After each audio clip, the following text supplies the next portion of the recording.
नमस्कार मित्रों, टीएस की बात में आपका स्वागत है। मित्रों, जैसा कि आप लोग टीवी पर और समाचार पत्रों से अवगत होंगे कि बंगाल में क्या हो रहा है। तृणमूल कांग्रेस के 4 नेताओं, जिनका नारदा स्टिंग ऑपरेशन में दोषी पाए गए हैं, उनकी छानबीन सीबीआई कर रही है। तथ्य मिलने के बाद इन 4 नेताओं को सीबीआई ने गिरफ्तार कर लिया।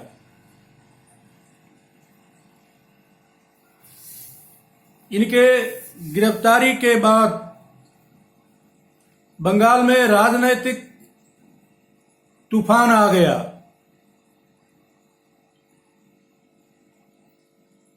इन 4 नेताओं को सीबीआई ने कलकत्ता स्थित अपने मुख्यालय में ले गई थी। वहां पर इन लोगों से पूछताछ किया जा रहा था। इनकी गिरफ्तारी का खबर मिलते ही ममता बनर्जी ने, जो कि राज्य की मुख्यमंत्री और कानून मंत्री हैं, 2 से 3 हजार आदमियों को लेकर के सीबीआई ऑफिस का घेराव कर लिया तथा सीबीआई ऑफिस की सुरक्षा में लगे केंद्रीय सुरक्षा बलों के ऊपर पथराव किया, जो कि सरासर कानून के नजर में गलत है। केंद्रीय सुरक्षा बलों का क्या दोष है? उनके ऊपर क्यों पथराव किया गया? ममता बनर्जी राज्य की कानून मंत्री हैं, वो जाकर के धरने पर बैठ गई कि मेरे को भी गिरफ्तार करो, नहीं तो इनको छोड़ो। क्या ये कानून के नजर में सही है?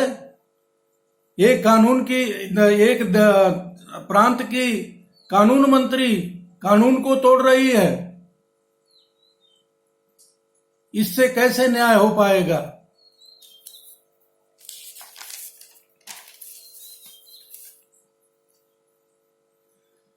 इसके पहले ममता बनर्जी ने विपक्ष के 2 विधायकों को कोविड महामारी एक्ट के अंदर मुकदमा दायर कराया था कि आप कोविड प्रोटोकॉल को फॉलो नहीं कर रहे हैं। लेकिन अब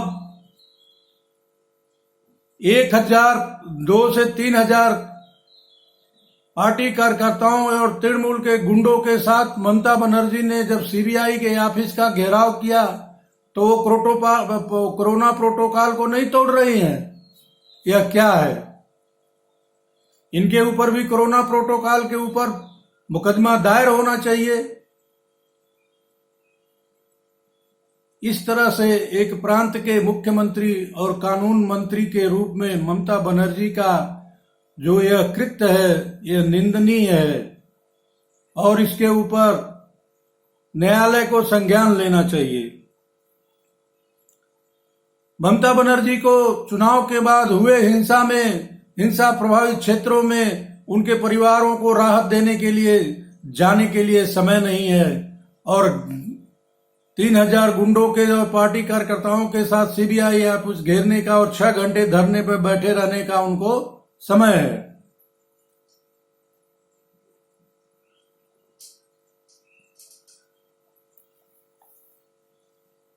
खबर यह भी है कि तृणमूल के कार्यकर्ता महामहिम राज्यपाल के ऑफिस का भी घेराव करने का सोच रहे हैं ताकि महामहिम राज्यपाल के ऊपर भी दबाव बनाया जा सके।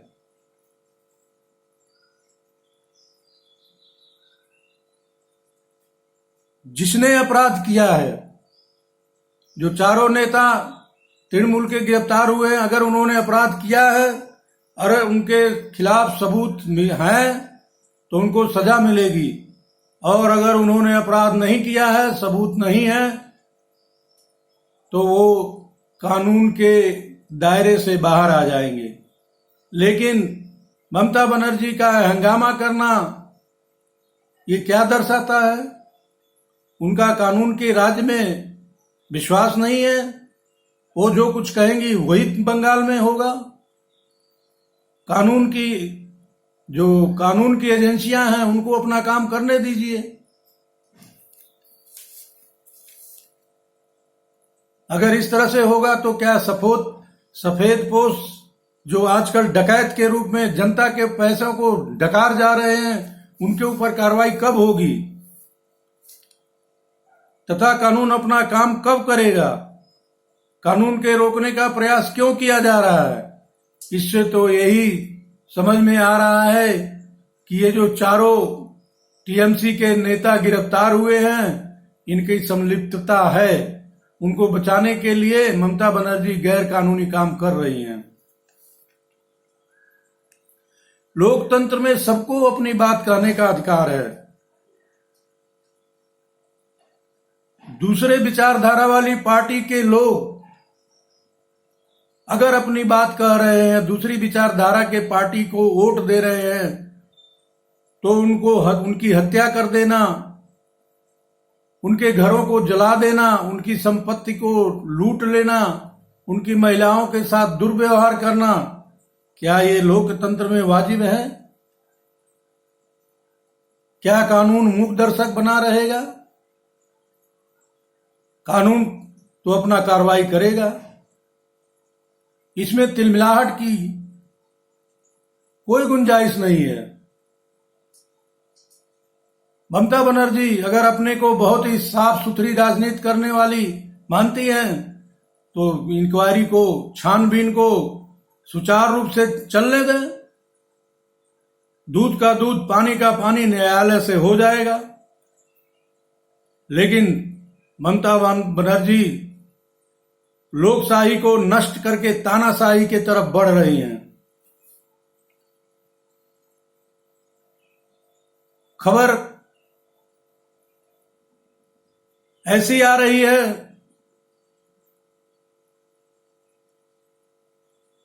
कि सुप्रीम कोर्ट ने भी पश्चिम बंगाल सरकार को नोटिस भेजा है और जो सारी घटनाएं हो रही हैं, जो सीबीआई ऑफिस का घेराव किया गया है, केंद्रीय सुरक्षा बलों के ऊपर जो पथराव किया गया है, चुनाव के उपरांत जो हिंसा हुई है, लोग भाग करके दूसरे राज्य असम में शरण लिए हुए हैं, उनको कोई कानूनी सहायता न देना, उनके पुनर्वास की कोई कार्रवाई न करना, इन सब बातों को लेकर सुप्रीम कोर्ट ने भी ममता सरकार को नोटिस भेजा है, उसका जवाब मांगा है। अगर कानून का राज है तो उसको ममता सरकार को जो कानून के तौर तरीके उनको स्वतंत्र रूप से करने देना होगा। खबर ये भी आ रही है कि सीबीआई ने सुप्रीम कोर्ट से अनुरोध किया है कि जिस हालात में पश्चिम बंगाल में ममता सरकार ने पैदा कर दिया है, काम नहीं करने दिया जा रहा है, ऑफिस के ऊपर घेराव किया जा रहा है, सुरक्षा बलों के ऊपर पथराव किया जा रहा है, इससे यह संभव नहीं है कि सुचारू रूप से हम केस का इन्वेस्टिगेशन कर पाएंगे। अतः इस केस को राज्य से बाहर कहीं स्थानांतरित कर दिया जाए।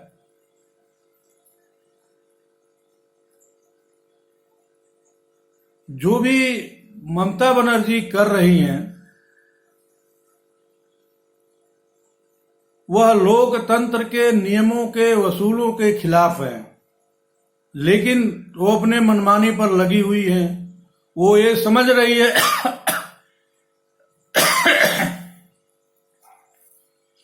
वह ये समझ रही है कि जो कुछ मैं कर रहा हूं यही कानून है, लेकिन ऐसा नहीं है। क्या ममता बनर्जी पश्चिम बंगाल को जम्मू कश्मीर के रास्ते पर ले जाना चाहती हैं या ले जाने का प्रयास कर रही हैं? यह तो पश्चिम बंगाल के हित में नहीं होगा।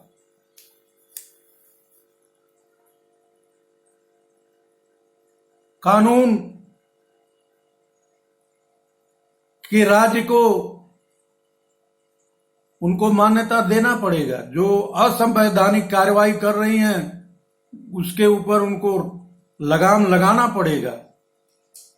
अपने कार्यकर्ताओं को उनको समझाना पड़ेगा कि आप लोग कानून के राज्य को फॉलो करें। लेकिन जब मुखिया ही, जब प्रांत की कानून मंत्री ही गलत काम कर रही हैं तो उनके कार्यकर्ता 2 कदम और आगे बढ़ के कर रहे हैं। इन सब चीजों को देखते हुए कहा जा सकता है कि पश्चिम बंगाल में क्या कानून का राज्य है? क्या पश्चिम बंगाल में लोकतंत्र जिंदा है? क्या पश्चिम बंगाल में तानाशाही को बढ़ावा दिया जा रहा है? अगर तानाशाही को बढ़ावा दिया जा रहा है, वहां की पुलिस तृणमूल पार्टी के एजेंट के तौर पर काम कर रही है,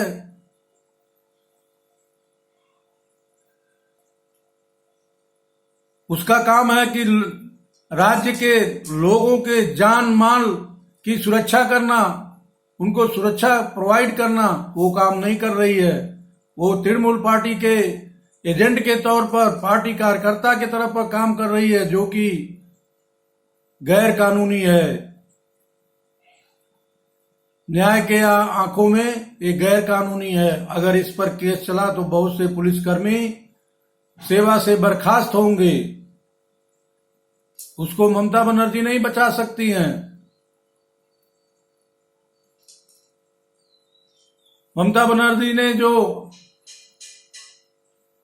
हालात पैदा कर दिए हैं उससे तो यही लगता है कि आने वाले समय में बंगाल में और भी भारी बवाल होने, राजनीतिक बवाल होने वाला है।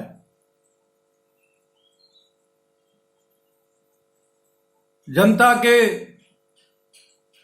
सुख सुविधा का अनदेखी कर रही हैं। जनता कोरोना से त्राय त्राय कर रही है, उस तरफ उनका ध्यान नहीं है।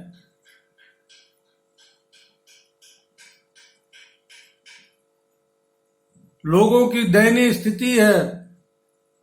तीसरी बार आप चुनाव जीत करके आई हैं। बंगाल में विकास की पहिया रुकी हुई है, इसके लिए कौन काम करेगा? आज तृणमूल के चारों नेताओं का कोलकाता हाईकोर्ट उनका पक्ष सुनेगा और जो भी निर्णय आता है वो सब आप लोगों को नेक्स्ट वीडियो के माध्यम से पहुंचाया जाएगा। लेकिन जो हालात हैं, जिस तरह से ममता बनर्जी टकराव की राजनीति कर रही हैं, उससे तो यही लगता है कि पश्चिम बंगाल में राष्ट्रपति शासन ही एक विकल्प बचता है। तभी पश्चिम बंगाल में कानून का राज स्थापित हो पाएगा। अन्यथा ममता बनर्जी अपनी तानाशाही चलाती रहेंगी। महामहिम राज्यपाल ने हिंसाग्रस्त क्षेत्रों का दौरा किया, उसके ऊपर भी ममता बनर्जी सवाल उठा रही है कि आप ये नहीं कर सकते हैं। एक राज्य का संवैधानिक मुखिया होता है राज्यपाल, उनको दौरा करने के लिए हेलीकॉप्टर न प्रोवाइड करना, यह क्या दर्शाता है?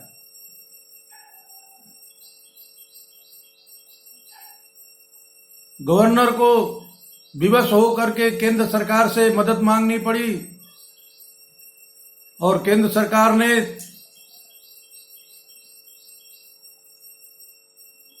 बीएसएफ का हेलीकॉप्टर उनको प्रोवाइड किया, जिससे उन्होंने हिंसाग्रस्त क्षेत्रों का दौरा किया। कुछ क्षेत्रों में वो मोटरसाइकिल पर बैठ के पगडंडी के रास्ते से लोगों तक पहुंचे हैं, लोगों के जान मान सलामती का हाल चाल लिया है, कानून की क्या स्थिति है उसका जायजा लिया है। अब ये महामहिम के ऊपर निर्भर करता है कि उनकी रिपोर्ट में जो कुछ भी लिखेंगे उसी के अनुसार केंद्र सरकार अगला कदम उठाएगा। दोस्तों,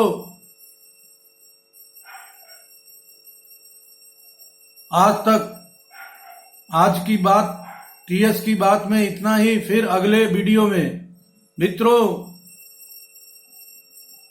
अगर मेरी बात आपको पसंद आई हो तो मेरे वीडियो को लाइक करें, ज्यादा से ज्यादा शेयर करें तथा मेरे चैनल को सब्सक्राइब जरूर करें एवं बेल आइकन दबाना ना भूलें। धन्यवाद।